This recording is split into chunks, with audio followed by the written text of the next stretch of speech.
하나님, 오늘도 주의 말씀 앞에 섭니다.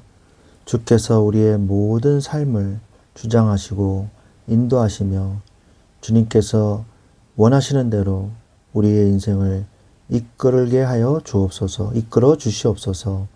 우리 주 예수 그리스도의 이름으로 기도합니다. 아멘. 네, 오늘은 뒤를 돌아보라 라는 제목으로 우리 말씀을 나누기를 원합니다. 느헤미야서 9장 31절을 같이 보도록 하겠습니다. 느헤미야서 9장 31절입니다. 주의 크신 궁율로 그들을 아주 멸하지 아니하시며 버리지도 아니하셨사오니 주는 은혜로우시고 불쌍히 여기시는 하나님이심이니이다. 아멘. 네, 오늘 이 말씀은요, 이스라엘 백성들이 초막절 절기를 지킨 후에 그 기쁨에 머물러 있지 않고 다시 모이게 됩니다. 이번에는 축제가 아니라 금식하며 베옷을 입고 하나님 앞에 섰습니다. 그들은 율법책을 낭독하며 지나온 이스라엘의 역사를 돌아보았습니다. 그 역사는 하나님의 끊임없는 은혜와 인간의 끊임없는 배반의 역사였습니다.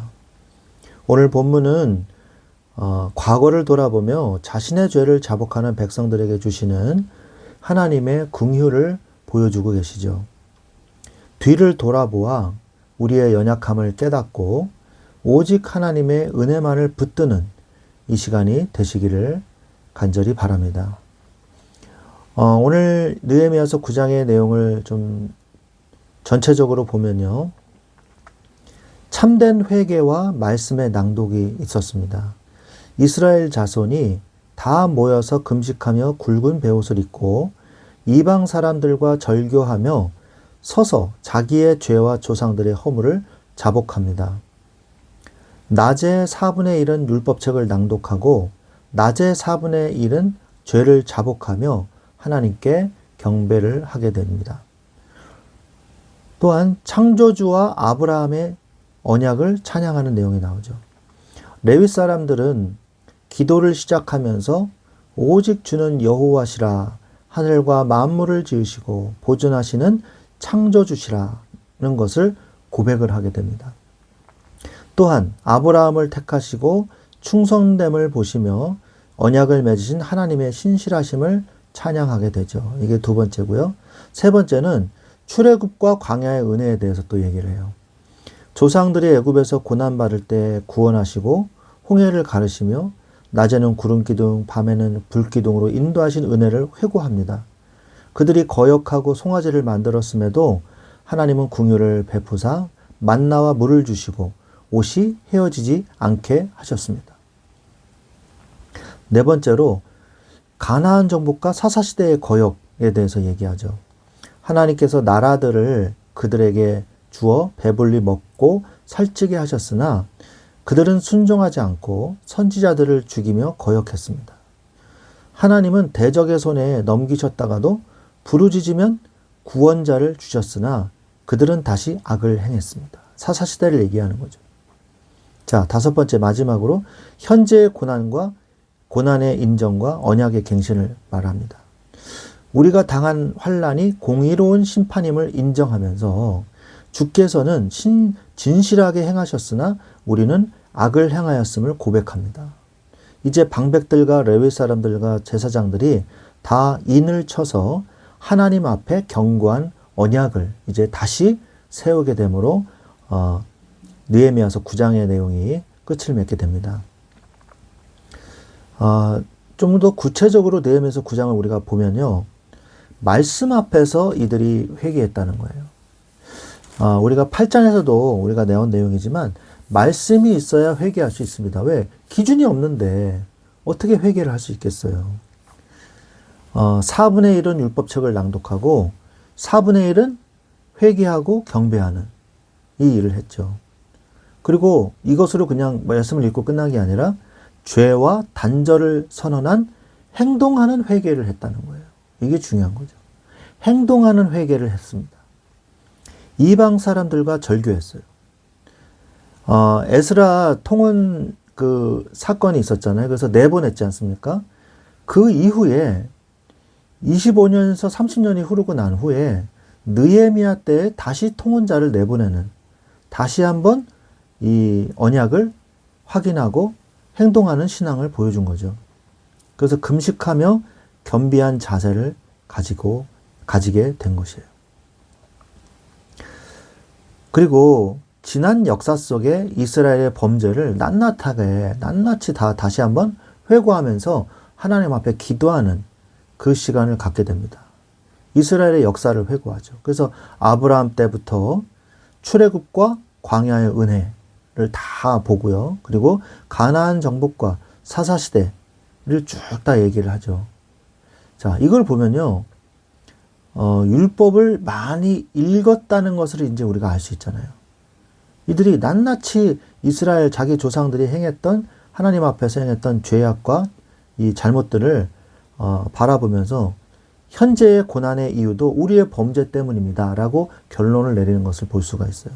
느헤미야서 9장 33절에 우리가 당한 모든 일에 주는 공의로우시니 우리는 악을 행하였사오나 주는 진실하게 행하셨음이니이다 라고 말을 하잖아요.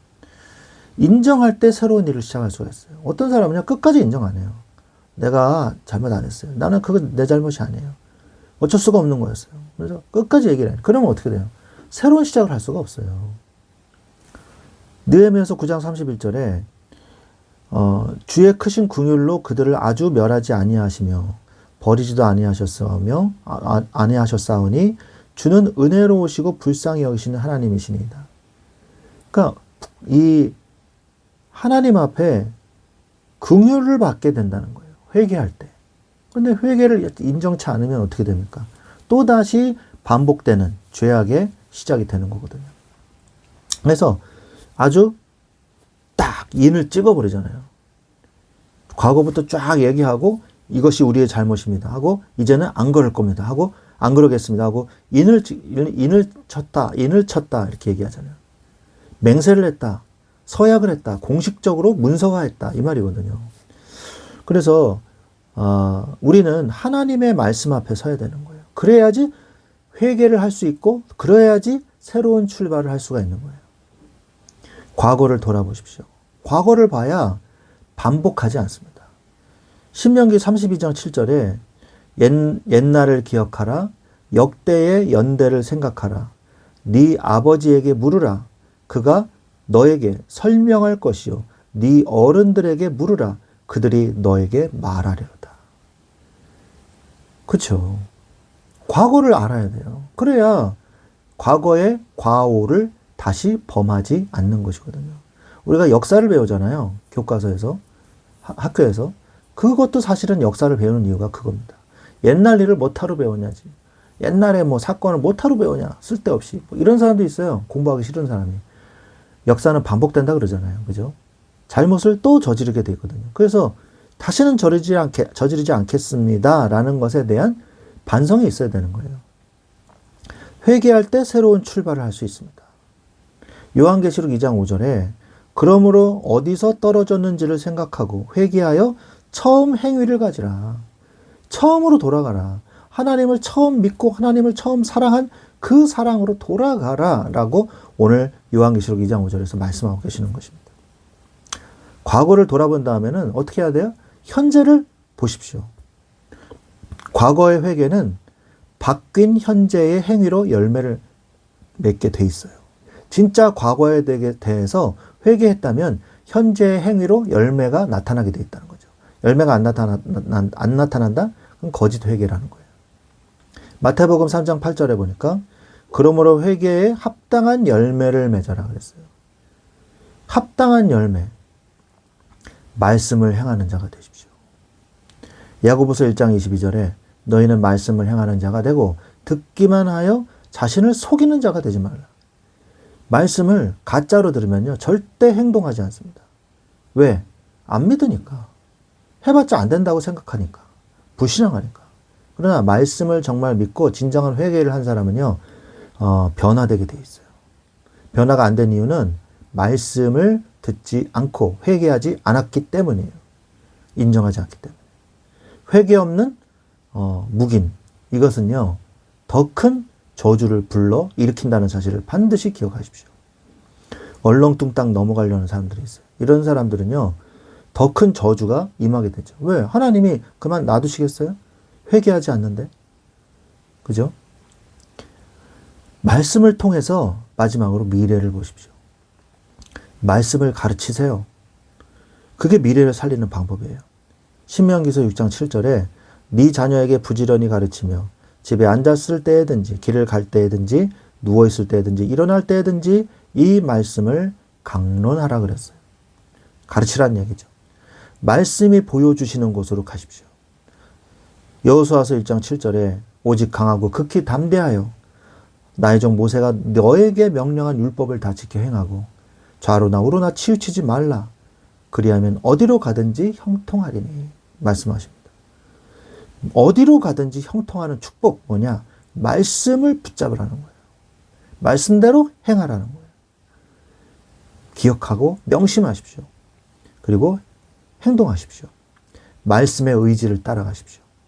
시편 119편 105절에 주의 말씀은 내 발의 등이요 내 길의 빛이니다 라고 말씀하고 계십니다. 말씀을 맺겠습니다. 이스라엘 백성들은요 율법책을 낭독하면서 자신들의 죄악된 과거에 직면하게 됩니다.